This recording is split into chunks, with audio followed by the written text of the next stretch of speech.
Hello, my name is Linda Wilkin.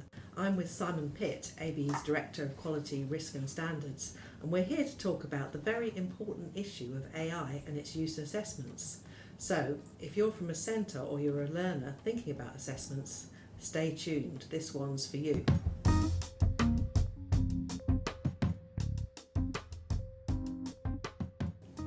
Simon, can you start by explaining to our listeners what your department does at ABE?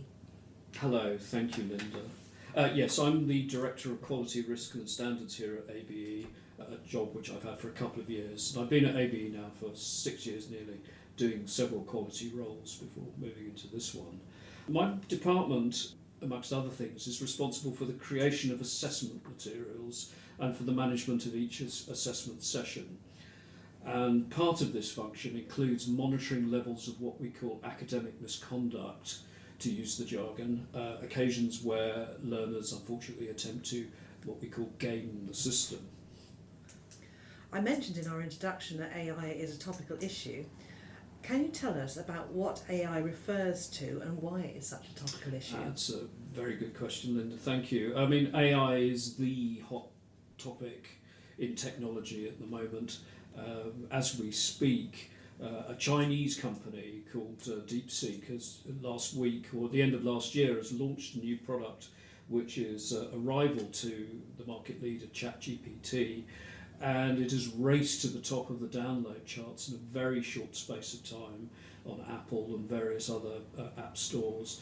And it's starting to have a disruptive effect because it was created using very different approaches, not spending billions of dollars, but actually developers sharing information as to how to do this. And it has had the effect on Monday of this week, the 27th of January, caused a chip maker, Nvidia, which is the largest chip maker in the world, to lose 15% of its market value in one day. So it's a highly volatile, very fast-moving sector. But it's worth remembering that there are different types of AI, and it's important to distinguish between them to understand what it is that we're talking about. AI stands for artificial intelligence, and there's AI, which is the field of artificial intelligence, and then there's what we call generative AI or Gen AI. So when we talk about AI, we need to understand the scope, the purpose, and the functionality of each of these if we're to understand why this field of technology is so important. It's a fascinating topic. Are you able to give us a clearer breakdown? Yeah, so let's make the different distinction between AI and generative AI. So AI as a term was coined by a man called John McCarthy in 1956. He is considered to be the father of artificial intelligence as a subject, and it grew out of the first ever programmable computers. The first ever programmable computer was in fact developed in the Second World War by a British man called Tommy Flowers, created a computer called Colossus, which helped solve the Enigma decrypts at Bletchley Park. So AI covers a broad range of computer science topics, and it is essentially focused on creating systems that can perform tasks requiring human intelligence but which mimic human reasoning, human cognitive abilities, learning, problem solving, perception and decision making. And by this means, which has been around, as I say, since 1956 when the term was first coined, people engage with AI in several ways, probably without even realising now that that's what they're doing. So a simple everyday example, for example, would be when you write a text message, the message app tries to predict what you want to say by suggesting words based on just a few characters typed, and may offer alternatives. So if you're using WhatsApp, for example, it will give you a series of alternatives, sometimes with hilarious results if you're not careful. If you don't actually edit as you're going, you find that actually you've typed in something you didn't really mean to say. Absolutely, I'm sure we've all said something we didn't mean to say at some point. Absolutely, yeah, that's indeed. So to just give you some examples of this, so you've got predictive AIs, so predictive text trends, which can, texting is a very simple example, but it's used in things like stock market analysis, weather forecasting, that's all heavily AI based. Rule-based systems, so if you've got automated customer service, those annoying customer service chatbots that you see if you want to get in touch with your phone provider or your electricity company, or God help us, the Inland Revenue, they will use things like an AI-based system. Machine learning models, so if you want to classify spam emails, for example, or how you've got facial recognition technology that has AI as built into the features, or what are called reinforcement learning. So if you're controlling robots or playing complex video games, for example, that again relies on AI-based algorithms. You can have a look at outcomes. So what do you use AI for? So AI is designed to produce decisions or classifications or recommendations, but it's all based on the input data. So AI at the moment doesn't do this of itself. It requires interactivity with a human actor who's actually feeding questions or information into it. But AI generally in these situations works in a very narrow context, and it doesn't inherently actually create anything new, as it were. But that all changed when OpenAI launched its product ChatGPT in November 2022. OpenAI is a company founded by a guy called Sam Altman, with some input by a chap called Elon Musk, who you may have heard of. And ChatGPT is based on what they call a large language model, and it has the generative capability to analyse supremely large amounts of data, which means it's broader and it's deeper in its horizon. And because it has this algorithmic capability of analysing lots of data in a very short space of time, it means that it's not simply confined to one function, which many of the other things that I've already mentioned do. And so that created this whole new field of generative AI launched upon the public. So Gen AI is a subset of AI, and its focus is very much on generating new content, such as text, images, audio, video, or other types of data that build on existing data. Gen AI can create new original outputs based on learned patterns from training data. At least that's one way of looking at it. There are critiques of what Gen AI's products actually are, but we'll come on to maybe some of these a little bit later. But just to give you some idea of what it can do text generation. So if you want it to write your essay or write a novel or create code in order to create a website, for example, generative AI can do that. It can do the same in images, and it can also do the same in audio visual. So there is a trend now. My background is actually in the music business, and one of the things that we're in that particular industry are focusing on now, seeing now, is generative AI is attacking or undermining the status of the songwriter, because AI can actually do all of this with a few prompts. Whether the music is actually good or not, of course, is another matter. So Gen AI claims it can produce novel content, which is often indistinguishable from the content actually created by humans, and that, I think, is in the assessment context, is very important when we're considering what the impact of generative AI has been on assessment and what impact it will have in the future. So it's a specialised application of AI, focused very much on creativity, and can come up with a much broader range of capabilities and outcomes. So, and it does this by going through a number of phases. So just very briefly, so you can train your AI model to produce an outcome. ChatGPT, for example, is moving towards its fourth iteration, but based on a train. They talk about training phases. You train the software to do what you want to do in the most efficient way. Then there's the generative phase itself, which is creating the new content. And finally, you've got the fine-tuning and control, that once you've amassed the content that the generation has created based on how you trained it, then you can go and tweak and fine-tune. Now, one of the subsets of this, as we say, it can be images, it can be music, it can be video, is text generation, and writing essays or any other type of assessment type product electronically is key here. This is what's really important. There's a lot to learn. Has AI impacted misconduct? It certainly has, yes. I think it's worth emphasising, first of all, that misconduct can take place in all types of assessment. There is no assessment cheating, for want of a better word. Is an attitude of mind. It is a function, it is an act, but it is as much an attitude of mind as anything else. So if you're determined to cheat or to game the system, game an assessment, then it's likely that you'll find a way one way or another.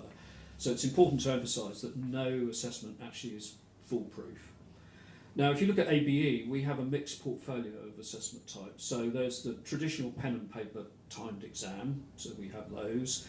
And then we have electronic assessments, which are divided into two groups. One is the assignments, which is very focused on research and answering or solving business issues through research. Or there's the open book exam, the OBE, which focuses very much more on specific issues in business in a short form way. And the availability of the AI tools we've noticed through our misconduct checks has altered what we call the misconduct profile quite radically over the last 2 and a bit years.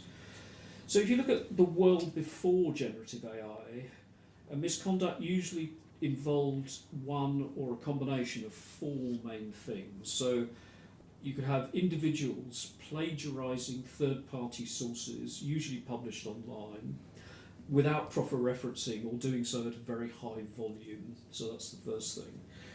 Or you had individuals copying work of past students who have been answering similar questions for the same units. So source material slightly different, but people copying in an unattributed way work which has been done by somebody else. The third type is group work, so collusion. So 2 or more learners gathering together to plagiarise a common source, often changing nothing more but the name and the membership number. One classic example of this, if I may quote it, is a unit we have at level 4 on employability and self-development, where a number of learners from a centre that I won't mention had got together and had simply taken somebody else's work from a previous session, had changed their names on the front and had submitted it individually as their own work. So not only could you identify the fact that the same assessment had been delivered by 4 people, it was also rather peculiar because one of the things that they have to do in that unit is provide a CV with a letter and a photograph and so forth. And the people who submitted the plagiarism were all men, and the person who had submitted the CV originally was a woman. So, they hadn't even bothered to change that. And then you've got the fourth type, which is somebody else does the assessment for you away from online. So you're not copying somebody else's work and you're not plagiarising the third-party sources from the internet, but it's either your teacher writes it for you, that does happen, or you pay what we call an essay mill, a third party, for a fee who will write the assessment for you. So if you take collectively, these 4 types of misconduct accounted for 100% of the cases that we uncovered using our anti-plagiarism software, and we call this type of conduct match score, which is the term which is used by the software, and it gives you a mark out of 100, it gives you a score out of 100, so that's the score of matches, and that was the old profile. Now that generative AI tools have come into existence, that has all completely changed. So in the space of 2 years, the match score percentage has gone from being 100% to being 10% or less. And the other 90% is caused by the misuse of AI as detected by the software. So if you look at the 10% of the types of conduct, they fall very broadly speaking into the 4 categories. But the collusions have disappeared, because you have to ask yourself the question, why do you need to get together if you've got a piece of software that will do the heavy lifting for you? And in one sense, in a slightly perverse sense, I'd rather consider this to be a bit of a pity, because acts of collusion, even though they are unethical, they do involve taking the initiative, so demonstrating leadership, and they also demonstrate teamwork in the execution of a common goal, which I believe is what they call business management or business strategy. And to actually want to do this is a business strategy. So, in one sense, it's I mourn the decline of the eradication of collusions. The use of essay mills is still very common. They're still copying by learners of previous learners' submissions, but it tends to be very much focused on one question. So students now are looking increasingly to AI, some out of a malicious intent, but in many cases the learners are actually falling foul of the maximums allowed for the use of AI without even realising it because of the composition of the AI in submitted work, how it manifests itself. So should students avoid using AI altogether in assessments? I think we have to look at this in context, first of all, for answering that question fully as to either a yes or no. I mean, the answer actually is no, but looking at it in context, education, when I was at school, for example, which is a long time ago now, I was very struck even then about how traditionalist and how very 19th century it was, series of desks and a teacher at the front. It was a bit like the railways. It was a survival of the 19th century. But there has been perhaps no sector really as affected by technology as education. And the most obvious example of this is the internet. So I think long gone are the days when learners did all their research amongst dusty books and academic journals in those hallowed temples of silence, which we used to call libraries. Most learners now begin study of any subject by running an initial search through Google or any other search engine and then move on from there.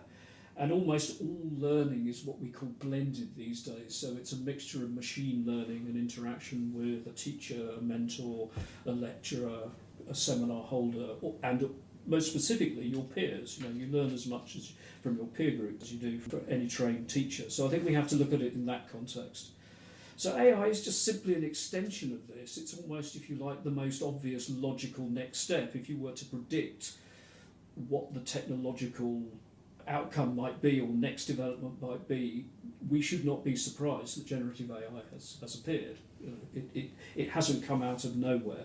Everything to a certain extent has been leading towards this, and it's not surprising that if you add into the mix the sort of general human characteristics, and particularly young people, then it's not surprising that AI has been taken up with as much enthusiasm as it has in education.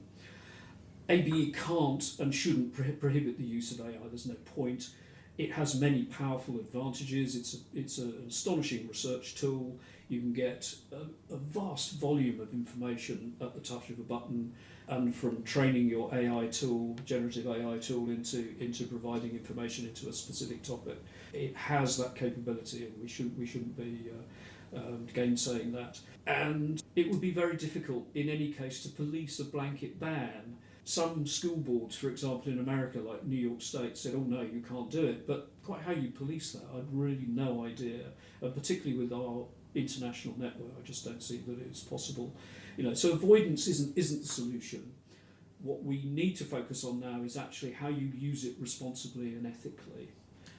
So how does ABE distinguish between acceptable and non-acceptable AI use? Okay, so I think we need to start again with first principles. So it's worth noting that ABE's regulator in England, which is Ofqual, expects all regulated awarding organisations, again to use the jargon, to have a coherent policy about the ethical use of AI. So that's the starting point. We are expected to issue guidelines and guidance in relation to how we distinguish between what's acceptable and what isn't. So if you look at what we consider to be acceptable use of AI, first of all is leveraging AI for grammar and spell checks. I mean, that's to a certain extent that's always happened. If you use Grammarly or the spell checker function in Word, you are using AI whether you were aware of that or not. You can use AI to generate ideas or structure content. That is a perfectly legitimate way of using generative AI, and using AI for citation management, for references or research assistance. I've already touched upon the power of research generation that generative AI has.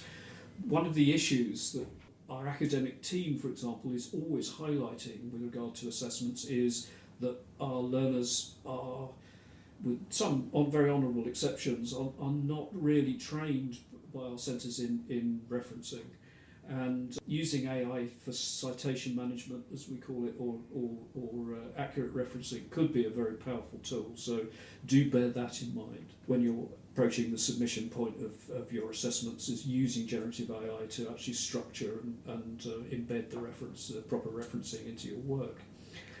The non-acceptable uses are where it strays across the line of those things. So submitting the AI-generated content as though it's your own without any modification or acknowledgement, that is just simply very lazy.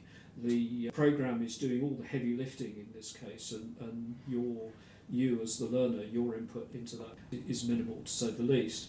Using AI to bypass problem solving or analytical thinking. The one thing that AI at the moment is, I'll touch on this a little bit later, it's not particularly good at, is actually the critical evaluation. That's a critical. That's up to you as a learner, because even though it can generate a lot of material, you've still got, as a learner and as someone who is engaging in learning, to actually make a distinction between that evidence which is significant and that which is incidental, and that is not something at the moment that AI is capable of doing. Or you're relying on AI to the point where the learner's own input is of very minimal evidence. So you have to think about it as to whether it's a tool for your own work or whether it's a crutch. If it's replacing the learning process, so in other words you're getting the machine to do it, that's when it becomes a problem. As I say, one of the things that AI is not very good at yet is actually thinking outside the box. Because if you think about what its source material is, it's derived from the available of the internet, and the internet is the box. Okay, it is the ability to think outside of the box, even though the content that may underpin your thinking outside the box being in the box. That's what generates new ideas, new perspectives, and that's what generative AI at the moment can't do. The evaluation of problems and solutions to say that one is better than the other or more applicable in a specific situation, if it isn't already derived from the published literature, then AI is not going to come up with it. So an extreme example of this might be that generative AI, if it had been around in 1925 or whenever it was, would not have replaced Einstein coming up with the general theory of relativity, because that was the theory that came out of the box, although it built on a lot of things that were already there. However, once generative AI can do this, and I guess it's only a matter of time and sort of how much money people have got to invest in it, then that will be a real game changer. It will also be utterly disruptive, but that's a different issue.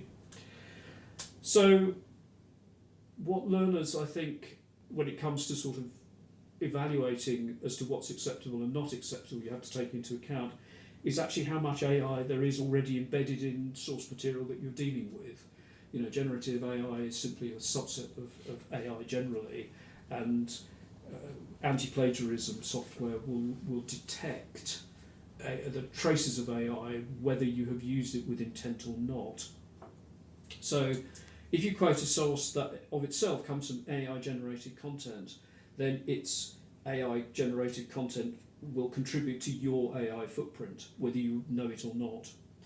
If you use spell checkers such as Grammarly, it will do exactly the same, as will the use of any research derived from generative AI tools. So you have to be careful when it comes to producing a piece of work which relies on generative AI to do it. Now, just as a final example about this is, when we agreed that I would do this podcast, the first thing I did when I got your questions was actually to run them through ChatGPT, and this is not what the sort of the structure and so forth of the talk that I'm giving is not wholly generated by AI, because it could not give that level of richness and detail, and it didn't. So it needed that input, that editing and so forth, in order to render it less of an AI-generated product. If I was to run this through the anti-plagiarism software that we got, it would probably get a very high index, because the structure of it is entirely based on AI. So you do have to be very careful about how you use the sources. Is there any way you can recommend that students can ensure that they don't fail through AI unintentionally in their assessments? Yes, I think this is sort of where we get to the nub of it. Given that 90% plus of the misconduct fails that we get or that we award are now derived from AI misuse, I think this is absolutely critical. So the first thing is obviously refer to the guidelines. So familiarise yourself with, if you are at a register, at a school or a college or what have you, read your institution's own policies on AI use as the first point of call, because I think that will, because they are or that is the place where you're going to have the most learning interaction. We are an awarding organisation. We don't teach. We don't do delivery. So we're looking at outcomes, but for the formative assessment is always, and the formative teaching is always going to come from your own institution. So start there. And these may specify which tools are allowed and how they can be used. So do bear that in mind. Now we back this up by referring to ABE's new AI use guidance, which we're launching very shortly. And we're updating our policies in relation to AI use as the world of AI and assessment develops. Our policies have to be adapted to reflect these, and we hope that our stance here is going to be much clearer and fairer to learners and gives a greater explanation of how to approach AI in a responsible way. The second thing is references. Again, we come back to referencing. Acknowledge that if you've used AI, tell us. So if AI has contributed significantly to your work, be transparent about it. Don't try and hide it. So, for example, you might include a note specifying how it was used, such as the grammar checks, the idea generation, which systems you've used, and reference accordingly. So learners are not very clear when it comes to referencing generally, as we've already touched on, and the misuses of AI has only really served to deepen this lack of clarity on the part of learners. And I think this is being able to openly acknowledge your sources is part of the academic process, and is a skill that is undertaught in my opinion. So that's the second thing. The third thing is how you use AI as a learning aid. So let the technology help clarify concepts or polish your writing, but ensure that the core ideas and arguments actually come from you, from oneself. This is perhaps easier said than done, because we know that where learners are not actively engaged in learning, so if they're private study students, for example, or they're not attending classes thinking, I'll use the AI tool as a substitute, and you can't. There's no substitute for the interactivity of classroom learning. As I say, not necessarily being talked at by a so-called expert, but actually you learn through the common interaction of your peers when discussing the work that you're doing, and that's invaluable. And that's actually how most learning happens. And then engage in self-reflecting. I mean, this is one thing that it's very, very difficult to to teach, but and many people, life is all about self-discovery. But if you ask yourself, if I didn't have access to the tool, could I still explain or recreate the work? And if the answer is no, then you're probably relying on the technology, or you are actually not adding any value to yourself in this way. Okay, so to be controversial, if AI is used widely in business, why does it matter if it's used in assessments? Well, actually, I don't see there's actually much of a difference between the two. So this is clearly a critical issue, and it's one that's often overlooked by learners who very often see the generative AI tools as the solution to a proximate problem. And the proximate problem is, how do I get my essay in on time when I don't know anything about the subject, and B, I haven't attended any classes or read any set texts. Okay, that's right. It's a tool to solve a panic problem. Lastminute.com. I know, I'll use AI. So, and if you see it just in those terms, then quite clearly the answer to that question is, there's a disconnect between the two. But that's actually not what the use of AI, and it's also not the purpose of assessment. The purpose of assessment, yes, is a hurdle to get over, but it's there to award credit for your ability to through demonstrating knowledge, skills, understanding and behaviours. That's the purpose of assessment. And they are designed, particularly at the levels at which we work. So we're talking about level 4, 5 and 6, which are the equivalent of the first, second and third year of a UK-based degree, an English and Welsh and Northern Ireland degree. And it's designed to evaluate the level and sophistication of your critical thinking as you go through those particular levels, as well as creativity and problem-solving abilities. And these are foundation skills which, in the workplace, AI can't replace. And if they could, you would not be employable. Okay. So the other issue you've got with AI is it's all very well saying that AI is going to make this, but that does in one sense, rest on a rather fundamentally naive presumption, which is that we guarantee that AI's output is accurate. And we all know from the way in which certain AI chatbots or other programs, the product, they produce stuff that is hilariously and demonstrably not accurate. So you have to take that into account as well. So AI will undoubtedly play a more significant role in future workplaces, that's guaranteed. It's going to create some types of work. It's going to be like the 1980s development in computing, where computing was seen as the destroyer of many jobs, and it did. But on the other hand, it created a whole raft of new ones, and it transformed different types of specific types of jobs. So that as an evolution within the workplace is still going to happen. But in order to understand how this is going to work, we have to understand what the purpose, the power, and also the limitations are of the new technology as it evolves. And that is reflected in our work as well, because the regulator is not only expecting us to have a policy about the ethical use of AI, they also expect us to have some sort of AI input into the creation of assessments. So AI, from an operational point of view, is going to affect awardee organisations as much as it is affecting the lives of the students who use AI as part of the assessment process.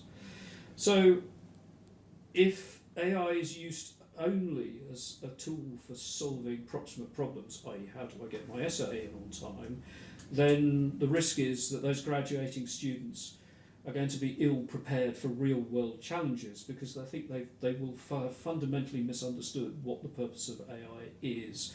It's a very young, very naive view about what the implications are. And AI is going to be used uncritically in the belief that it will provide cast iron solutions to real world business challenges. And I think already it couldn't, various chatbots and so forth, can't even tell you whether the world is round or flat, those sorts of things. So it's likely that unless there is a deeper understanding of the limitations as well as the capabilities of AI, so a more sophisticated approach, it's going to make learners less rather than more employable. So is there an argument for returning to traditional timed exams? Yes, this is a standard response from what you might call assessment traditionalists. Yes, you'll get rid of this problem if you go back to pen and paper exams. I would say hold your horses on that one. Written exams may be a useful way of reducing AI misuse. They have that issue, but they come with their own risks, and you have to think about what outputs you get from timed exams. So if you're good at memorising things, or you're prepared to wing it, under certain conditions in specific circumstances, then it's quite likely that and you take risks, then it's quite likely that you'll do quite well in timed exams. Again, I come back to this notion that exams are not misconduct free. They're as possible to game a timed exam as it is any other type of assessment. The most common one is people smuggling in materials undetected. That's the first thing. Study aids. But the second one, actually, and this is a really big problem, actually, is what you might call impersonation. So if you're running a central venue with invigilators who are not teachers, it's actually a condition of most examination sessions now, is that the person who is invigilating you is not the people who teach you, then they have no idea who's coming through the door. And if they've got the exams, in our case, they've got the exam slip and they've got an ID which has got the membership number and a photograph which matches the person who is there. It's a bit like the end of the Shawshank Redemption when the man goes into the bank and he's got all the proper ID but it's not his money. And you get impersonation. It happened at the university where I worked, and that was twins. So one twin did all the exams of two people, completely undetected. And it becomes a real issue where you're dealing with examinations or qualifications which, by passing them, confers a licence to practice. There was a celebrated case in an international country where nursing qualifications in the hundreds were actually taken by 17 people. And they was only discovered, this fraud, when it was quite patently clear that the people who had paid for these 17 people one of these 17 people to undertake their exams, that when it came to a license to actually practice, that the people concerned had no idea what they were doing, none at all. And in a medical context, this was the difference between life and death, potentially. So, is it the catch-all solution? No. So, it's worth noting that timed exams, I think of it as an analogue solution, but it's an analogue solution in a predominantly digital world. So, if we're going to have a solution which is focused on solving the problem of AI misuse, then it needs to be a digital one rather than an analogue one. So, which is not to say that timed exams are useless, because no, they have their place. And I think we're putting our research activity into how that digital solution can be offered to counter the threat of AI misuse. It's not to counter the threat of AI per se, it's to encourage the ethical use of it. And these involve some of assessment functionality built into our current structure, our ABE portal, in the form of what we now call remote proctoring. So it's almost like having an individual examiner, an examining invigilator sort of sitting with you, but in a machine context. So you answer questions, multiple choice very often, or short form, using a digital interface of some kind, like a computer, and you're monitored, and it could be done like that. And that in itself, is going to have, if that comes to pass, that's what we're planning, it may render the traditional examination session, in the way in which its flow of bookings, submissions, and results deadlines completely obsolete. It will allow learners to access assessment on demand, and so long as you've got your e-commerce in the form of your credit card, and there are funds transfer, then it can all be done. You can get summative feedback, and be able to take your examination in exam conditions without even leaving the confines and comfort of your own home. It's not going to happen overnight. It will be trialled by centres as they come on stream, and it's a medium-term goal. But there are other ways in which we can combat AI misuse. You can look at, for example, scenario-based questions, so designing questions the way that require application to a complex real-world scenario rather than something which is just simply how it relates to the company you choose. You can use AI-integrated tasks, so ask students to actually complete the task using AI in an explicitly allowed way, and assessing their ability to critically evaluate or improve AI's output, so that's another alternative. Or you can have some sort of hybrid format, combining time-bound tasks with reflected components that allow students to demonstrate how they arrived at their answers. So turning back to the past isn't, I think, an option. It's not realistic. Somebody recently, was a study done on whether or not actually cursive writing was going to die out. So if you've got timed exams relying on traditional pen and paper and the students can't write because they're not used to it, they're used to using keyboards, then in a sense you're already in a bit of a pickle. And what education should be doing is if technology is the driver, and very often it is, then education should actually be preparing students for understanding how you fit into a world where technology, AI, is a tool rather than a shortcut. That's the aspiration, and the technology is not going to go away. It's always going to be there. Interesting. So what happens if learners are found to have misused AI? Okay, yes, very good question. I think that depends very much on the severity of the misuse that's detected. So we really have three outcomes in the way in which we target specific assessments and the outcomes that we derive from using the software. So they can either pass, in which case the mark that they are awarded is the mark, whether it's a pass or fail, or a merit or a distinction is a matter for the academic judgment, and that is unencumbered by any academic misconduct outcome. And then the other two are that you fail, and but through excessive use of AI, misuse of AI, uncritical use of AI, as detected by the software. And then there's a bit in the middle, which is what we call poor academic practice, or PAP, to use the acronym, which says, well, you've used it a bit too much, but not so much as to disqualify the work. But the mark you'll get, you'll pass, but that will be it. So those are the three basic outcomes that we would apply. And I do stress, and in fact the software provider stresses as well, that it's a dialogue when you get an assessment result back, that there is a dialogue between the learner and the delivery centre for the first point, because that's where the teaching interface happens. And then ABE is the awarding body, so it's sort of like a tripartite conversation. But if learners persist in the overuse of AI, then that can call their membership into question, and we have a policy which is called the three strikes policy, where your membership can be terminated unless, a bit like speeding in traffic in the UK, that you have to undergo mandatory training to expunge your three strikes or your two strikes in order to avoid that happening, having your membership terminated. So, and our job is not really to penalise. That's not our approach. Our approach is education. So we would much rather go down the route of educating than depriving people of their ability to finish their qualifications with us. So that's our preferred aim, and that's what we're trying to do.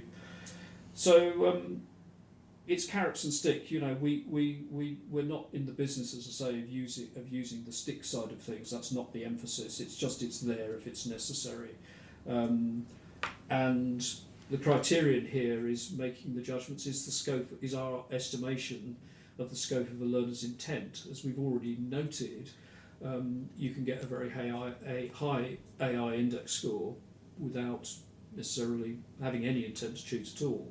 It's just simply a lack of caution or a lack of understanding. So it's an opportunity for dialogue and for learning, but deliberate attempts to deceive always carry heavier penalties. And so we do thoroughly recommend that the centres and learners read the new guidance, and if they've got any questions about how that leaves them if large amounts of AI are detected, then they should contact us. When would AI use be classed as straightforward cheating? Well, I think all that we've discussed up to this point would indicate that you don't really exist in that world of it being either one thing or the other. But it's much more nuanced than that. And AI misuse isn't always an open and shut case, because you can't, as an awarding organisation, you can't ever know what goes on inside someone's head at the point at which they either approach the assessment, complete the assessment, and submit the assessment.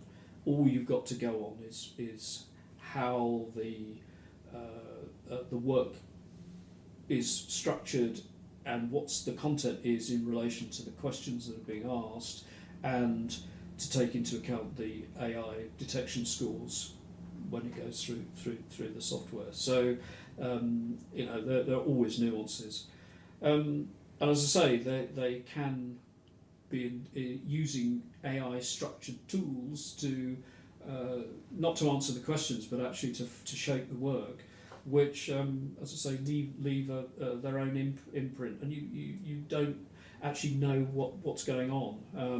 The technology works without you actually seeing how it works, because that's part of its appeal.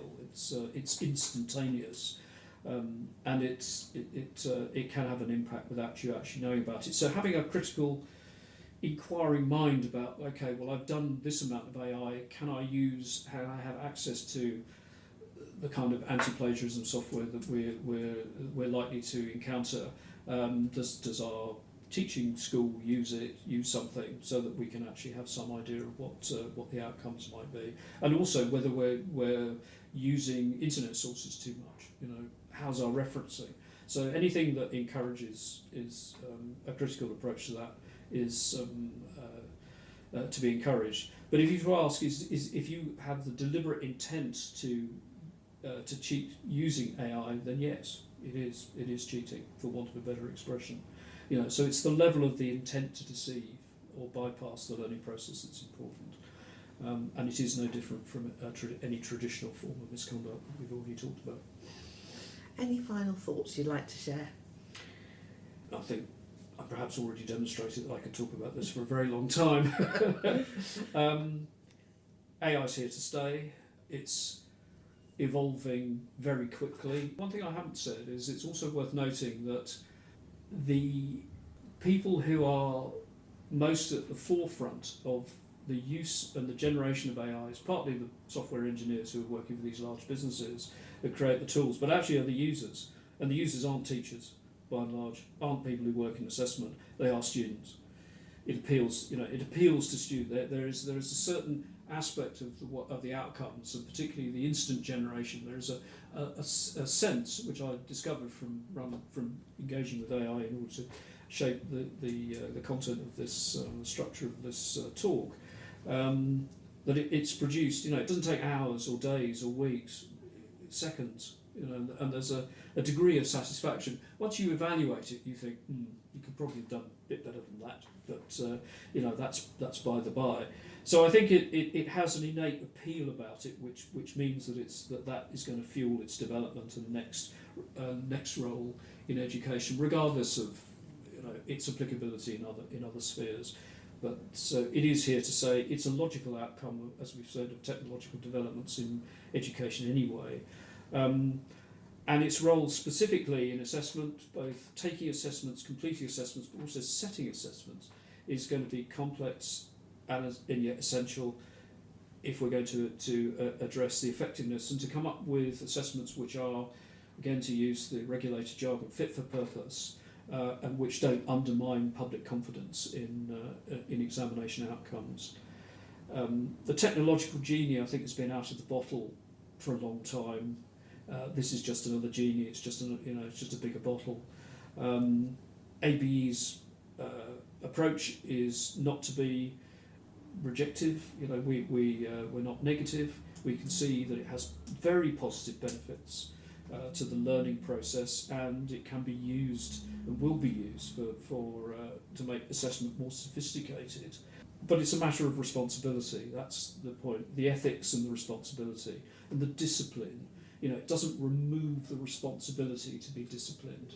And if you approach the use of AI in that way in assessment, then you actually have a very limited employability future, I would argue. Our job is to foster awareness, to set clear boundaries, and to design assessments that are fit for purpose and can produce and prepare students for a future where AI is a tool, but it's also a skill. Thank you very much for sharing this, Simon. If you've listened to this podcast, we'd love to hear your views on AI and assessments. Is it a challenge or an opportunity? Let us know in the comments.